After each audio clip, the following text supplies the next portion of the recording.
I'm Percy Dovetonsils.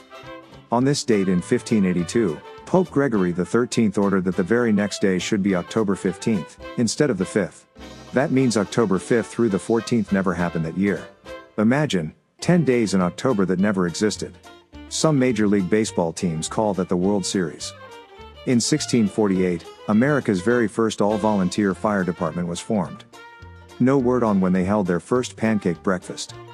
No one volunteered, but at least the department was formed. Of course, being a first-time venture, they had to get some of the bugs worked out. For example, some of the volunteers had to be informed their job was to put out fires, not start them. While they were all willing to fight fires, the tough part was rounding up 12 guys who would look good on a calendar.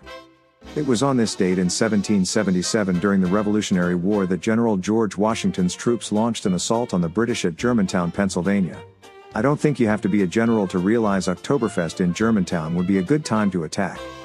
In 1895, the first U.S. Open golf tournament was held at the Newport Country Club in Rhode Island.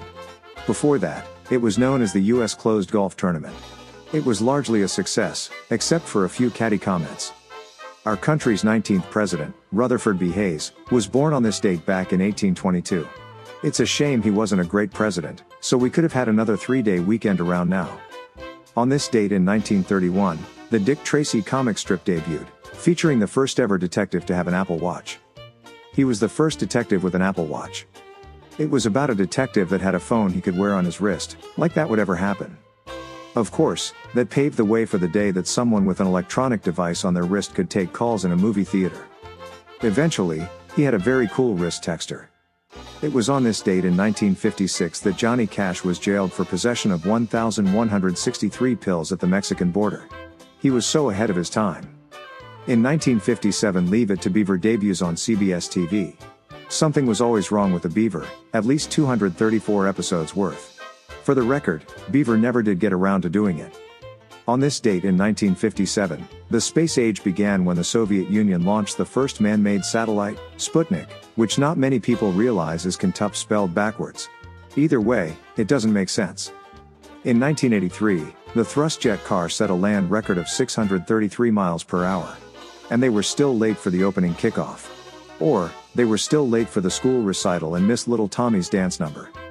It's National Taco Day, National Golf Day, Cinnamon Roll Day, National Vodka Day and 10 to 4 Day, because of the date, of course. Dakota Johnson is 35 today. She is named after a state, you know. I just don't know if it's North or South Johnson. Melissa Benoist, Glee refugee who became Supergirl faster than a speeding bullet, turns 36 today. Alicia Silverstone turns 48 today.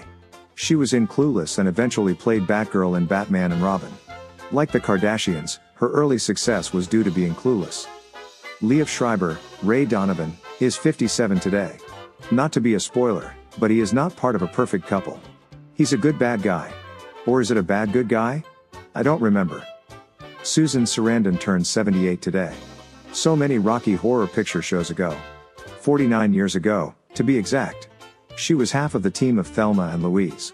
If you never heard about them, all you need to know is never carpool with them. And finally, 94% of Americans say they don't answer phone calls with unknown numbers.